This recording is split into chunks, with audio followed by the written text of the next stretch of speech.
Senhoras e senhores, polêmica. Polêmica envolvendo dois bilionários, o homem mais rico do mundo e o ex-homem mais rico do mundo, não é mesmo?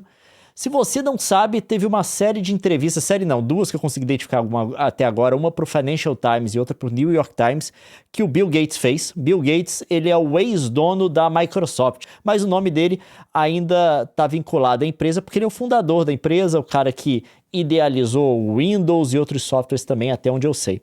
Ele está se dedicando agora totalmente à filantropia. A ideia dele é doar todo o dinheiro dele até o fim da vida dele, e ele está acelerando isso agora. Se eu não me engano, a fundação dele já doou mais de 100 bilhões de dólares para causas de caridade, principalmente relacionadas à saúde de crianças e tal. E nos próximos 20 anos ele vai acelerar isso para doar mais 200 bi, né? E a ideia toda dele é, no final disso tudo, fechar a fundação. Por que vai fechar a fundação? Porque não tem mais dinheiro. Mas essa divulgação dele também vem com uma manifestação política dele que normalmente a gente não vê. Ele é um cara que normalmente se mantém basicamente neutro em relação a algumas questões políticas nos Estados Unidos, contanto que ele já trabalhou várias administrações dos dois lados republicanos e democratas. Dos dois lados aí da divisão política. Você teve várias iniciativas partindo, inclusive dos republicanos, para questão de ajuda internacional dos Estados Unidos. O Bush foi um que promoveu várias coisas, né? O George Bush, na época dele. Aqui a matéria da CBC, mas ela vai referenciar uma entrevista que ele fez para o Financial Times. Tem uma outra também, eu vou pegar, tem uma citação parecida no New York Times. Bill Gates deve doar 200 bilhões até 2045, diz que Musk está matando as crianças mais pobres do mundo. A imagem do homem mais rico do mundo matando crianças mais pobres do mundo não é bonita, diz Gates ao Financial Times. E não só isso, a gente tem aqui também a citação que ele fez ao New York Times, porque eu consegui abrir meu laptop antes de bloquear aqui, então eu não tenho a matéria, mas tem a citação. Ele falou: o homem mais rico do mundo envolvido na morte das crianças mais pobres do mundo. E por que ele está falando isso daqui do Elon Musk agora? Porque o Elon Musk, se você não está informado, ele estava ou está liderando a coisa, parece que ele foi meio afastado do governo dos Estados Unidos. Teve umas coisas de bastidores, parece que ele teve um bate-boca de gritaria mesmo entre os dois, com o assessor do Trump. Mas a ideia toda é que ele doou mais de 200 milhões para a campanha do Trump. E ele ganhou um cargo no governo americano, que era o que ele chamou de DOGE, que é o Departamento para Eficiência Governamental. E ele passou a atuar no governo. Agora parece que ele está um pouco mais afastado. Teve uma reunião, a última reunião de prestações de conta da Tesla. Os números da Tesla não tão bons. Ele falou que ia se afastar e parece que agora o papel dele não é tão ativo. E teve esses conflitos também dentro do governo. Porém, ele estava liderando esse departamento que era voltado para eficiência governamental. Mas o que esse departamento fez de fato foi cortes. Eficiência a gente tem que esperar para ver, porque eficiência normalmente é você conseguir fazer uma coisa melhor gastando menos, né? Em menos tempo. Tem vários critérios de eficiência, mas o que teve até agora do DOGE de fato foram várias pessoas que foram demitidas. Ele cortou vários programas do governo e demitiu várias pessoas e fez até um programa de demissão voluntária, que é aquilo: se você quiser demitir agora, você vai demitir com um pacote de demissão do governo, você vai receber vários benefícios, adiantamento aí de salários e coisas do tipo, por um tempo, mas se você não fizer isso agora, você pode ser demitido depois e você não vai ter nada disso, e várias pessoas decidiram pegar essa oferta. E, de fato, encolheu a quantidade de trabalhadores do governo americano. Mas a coisa que está gerando essa polêmica aqui é o corte que ele fez do USAID, do jeito que você quiser falar, que era o programa de ajuda internacional humanitária do governo dos Estados Unidos. Não é o único tipo de programa de ajuda externa que os Estados Unidos faz. Ele faz muita cooperação para ajuda em questões de segurança, né? No ano passado mesmo ele doou vários bilhões para a Ucrânia, para Israel, enfim. Mas a gente está falando aqui do programa de ajuda humanitária, para basicamente ajudar crianças, pessoas doentes em países mais necessitados. Eu vou pegar aqui um texto da Oxfam falando exatamente desse corte, traduzido aqui pelo Google Translate. O que a USAID faz? Seu impacto e o que significam os cortes do Trump. A ajuda externa dos Estados Unidos desempenha um papel fundamental no combate à pobreza, à fome e à desigualdade no mundo todo. É por isso que os recentes cortes na assistência externa ao desenvolvimento, um corte de 80% que eles cortaram da coisa dessa agência, né? Ele vai falar disso mais pra frente. Feitos pelo governo Trump foram recebidos com indignação pública e resistência de organizações humanitárias e desenvolvimento, incluindo a Oxfam. Apesar do amplo apoio público às ajudas externas financiadas pelos Estados Unidos, o secretário de Estado Marco Rubio cortou 80% dos programas da Agência dos Estados Unidos para o Desenvolvimento Internacional, a USAID, que fornece assistência humanitária e de desenvolvimento em todo o mundo a pessoas em algumas das piores crises globais. O efeito desses cortes sobre as pessoas é terrível.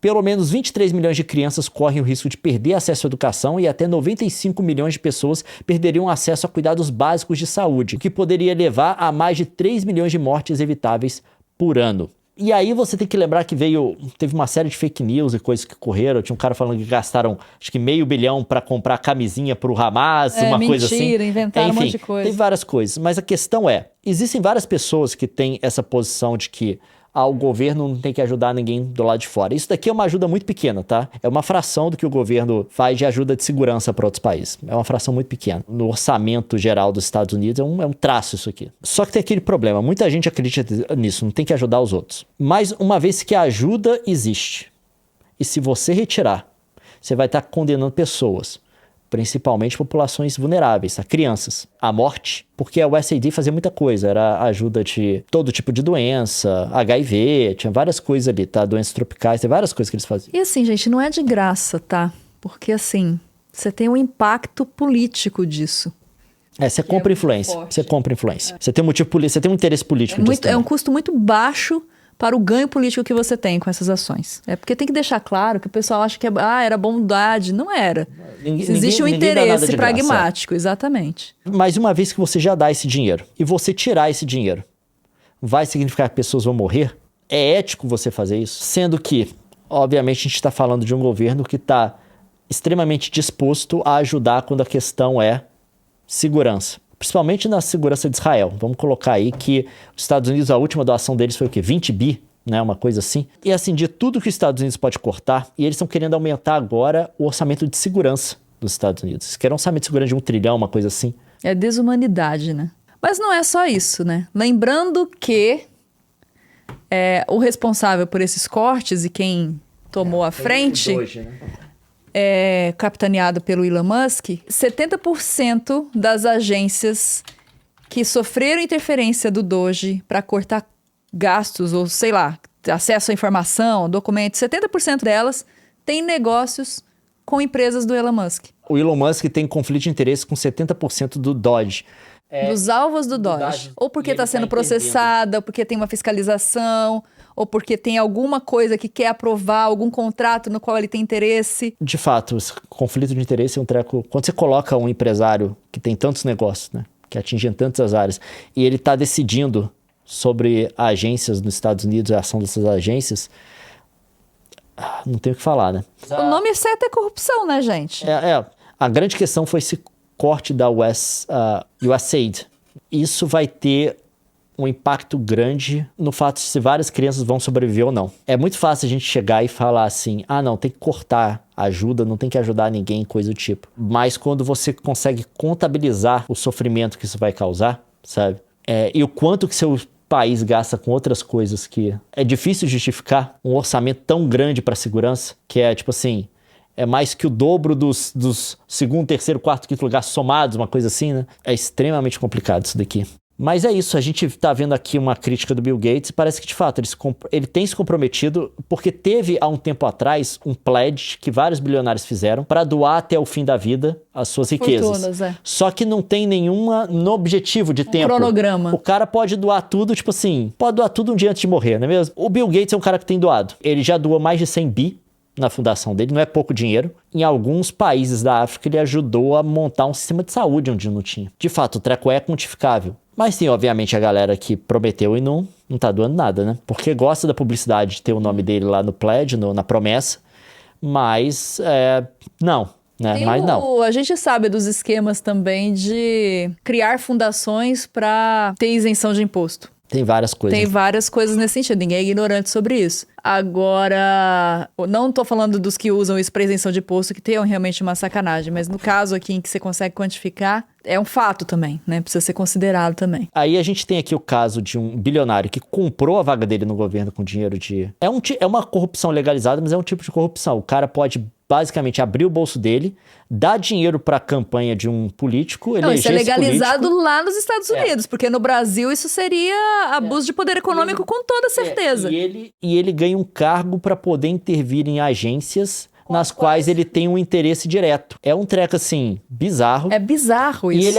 E eles tiveram um processo agora de cortes no governo que não fez o menor sentido. Você quer deixar o governo mais eficiente. O que você quer? É um jeito de colocar no setor público, um jeito de premiar a galera que faz o treco direito, não premiar ou punir a galera que faz o treco errado. Agora, quando você tem um esquema de demissão geral voluntária sem você avaliar a performance de ninguém, ele falou assim, ó, quem quiser sair, vai sair, pode pegar o pacote agora, mas se ficar, você vai poder ser demitido sem nenhum benefício. O que você vai fazer?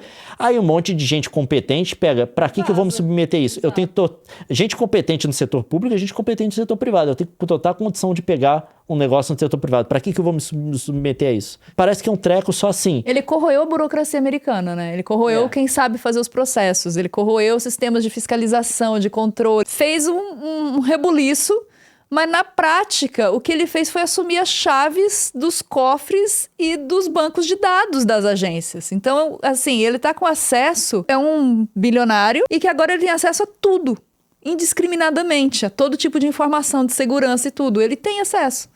O que é muito maluco. Eu fico, às vezes, vendo alguns comentários vira-latas. Porque o Brasil é bananeiro, o Brasil não sei. Gente, você não teve um freio nos Estados Unidos, um dispositivo funcionando para barrar o absurdo dos absurdos, que foi o bilionário comprando voto, publicamente. Não é? Eu acho insano isso.